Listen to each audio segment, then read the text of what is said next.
बिस्मिल्लाहिर्रहमानिर्रहीम। अस्सलाम वालेकुम। मैं हूं अदील वड़ाइच।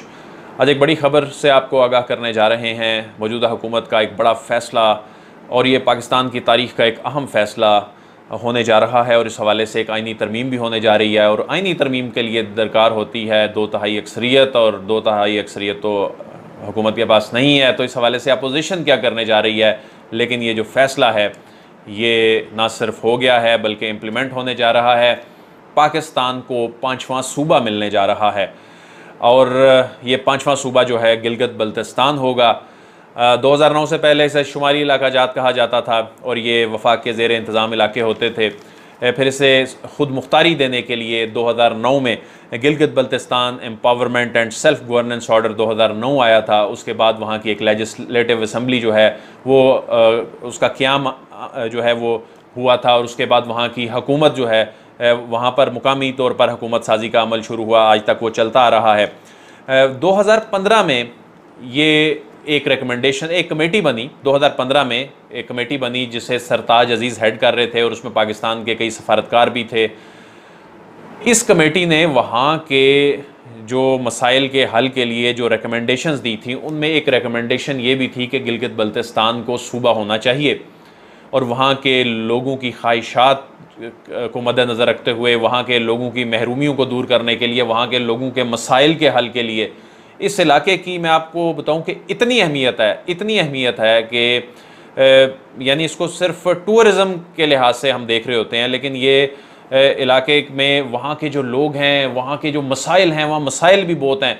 लेकिन 2015 से लेकर 2020 आ गया, ये सूबा नहीं बन सका। नवाज़ शरीफ दौर में ये डिसीजन नहीं लिया जा सका और अब मौजूदा हुकूमत ने ये फ़ैसला किया है कि गिलगित बल्तिस्तान पाकिस्तान का 5वां सूबा होगा।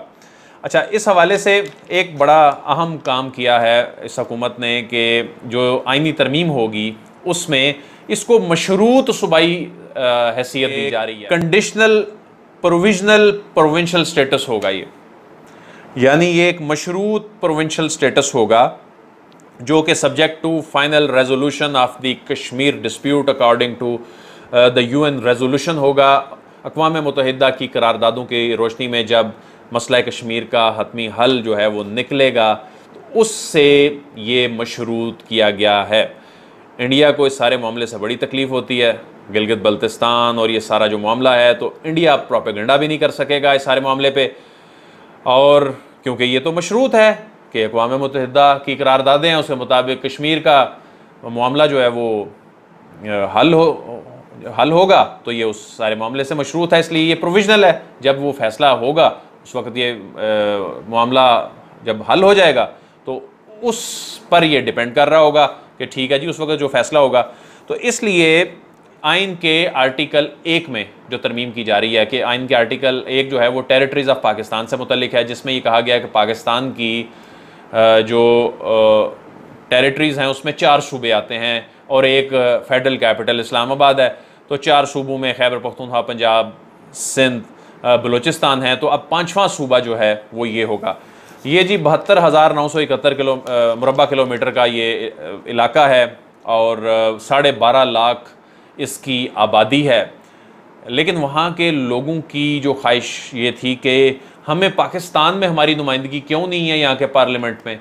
पाकिस्तान की हुकूमत जो फ़ैसले करती है उसका इत्तलाक, पाकिस्तान के जो इदारे हैं उनकी वहाँ पर ज्यूरिसडिक्शन, तो ये सारी चीज़ें इन पर इस हवाले से ये बड़ी अहमियत का हामिल ये फ़ैसला है। अब उसमें होगा क्या कि आइन के आर्टिकल 51 में तरमीम की जा रही है जी। आइन के आर्टिकल 51 में तरमीम के बाद वहाँ पर कौमी असम्बली की जो नशस्तें हैं, वहाँ की आबादी और रकबे के लिहाज से वो कौमी असम्बली की नशस्तें जो हैं अब पाकिस्तान में बढ़ जाएंगी। ये 342 थी नशस्तें, फिर कबायली इलाके जब जम हुए खैबर पख्तूनख्वा में तो ये 336 हो गई। अब वहाँ से भी कौमी असम्बली और वहाँ की जो सूबाई असम्बली भी होगी, और वो सूबाई असम्बली जो है वहाँ की जो पहले से जो लेजिस्लेटिव असम्बली है वो गालिबन फिर सूबाई असम्बली बन जाएगी। लेकिन वहाँ के जो MNAs हैं इलेक्ट होकर पाकिस्तान की पार्लियामान में बैठेंगे, पाकिस्तान की पॉलिसी साजी जो है उसमें वो हिस्सा लेंगे। कानून साजी जो यहाँ के कानून बनेंगे इसका वहाँ पर इत्तलाक होगा। पाकिस्तान के जो इदारे हैं, जो कानून नाफिज करने वाले इदारे हैं, वो जुरिस्डिक्शन में वो उसके अंडर आ जाएगा। पाकिस्तान की जो अदालतें हैं उनका वहाँ पर इतलाक जो है वो शुरू हो जाएगा। तो ये एक बड़ा ही अहमियत का हामिल फ़ैसला इसलिए होगा कि वहाँ जो टूरिज़म के हवाले से पाकिस्तान का स्विट्ज़रलैंड कहा जाता है इसे, यूरोप के कई ममालिक से खूबसूरत है, मात देता है इसका हुस्न वहाँ पर, लेकिन वहाँ पर बहुत ज़्यादा डेवलपमेंट की ज़रूरत भी है, वहाँ पर बहुत ज़्यादा तवज्जो देने की ज़रूरत भी है। वहाँ के लोगों का एहसास महरूमी जो होता है, जहाँ पर ज़ाहिर तरक्याती काम कम होते हैं, वहाँ एहसास महरूमी भी आ जाता है, वहाँ के लोगों को इन्वॉल्व किया जा रहा है। तो इस हवाले से आइन के आर्टिकल 257 और 258 में भी तरमीम की जा रही है। तो ये जी इस पर फिर दफ्तर ख़ारजा से सवाल भी हुआ, तर्जमान दफ्तर ख़ारजा से, तो उसका इस पर यह जवाब था कि गिलगित बल्तिस्तान रिफॉर्म्स जो हैं ये एक ऑन गोइंग प्रोसेस है जो चलता आ रहा है, जिसमें सियासी रिफॉर्म्स होनी हैं, जिसमें इंतज़ामी रिफॉर्म्स हैं, जिसमें मुआशी इस्लाहात हैं।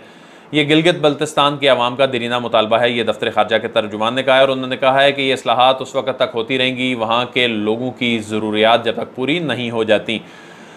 इसमें जी अब 2/3 अक्सरियत चाहिए, उसके बगैर तो ये अमेंडमेंट होगी नहीं। और 2/3 अक्सरियत के लिए अपोजिशन जो है वो तो इस वक्त APC और हुकूमत को टफ़ टाइम देने की बातें, वज़ीर आज़म को टफ़ टाइम देने की बातें हो रही हैं, लेकिन ये पाकिस्तान की टेरिटरीज़, पाकिस्तान की ये रियासत पाकिस्तान का मामला है। इसमें 5वां जो सूबा बनने जा रहा है, पाकिस्तान में 5वां सूबे की शमूलियत का मतलब ये है कि पाकिस्तान की जो टेरिटरीज़ के हवाले से ये एक अहम डिसीजन है। तो इसमें अपोजिशन जो है वो 2/3 अक्सरियत में हुकूमत का साथ देगी और देने जा रही है।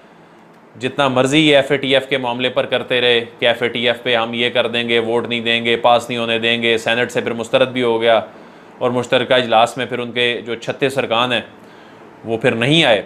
बहरहाल तो ये अपोजिशन इस मामले पर बहरहाल वोट देगी और 2/3 अक्सरियत जो है वो हुकूमत को इस फ़ैसला साजी में ये बनाने में कोई मसला नहीं होगा।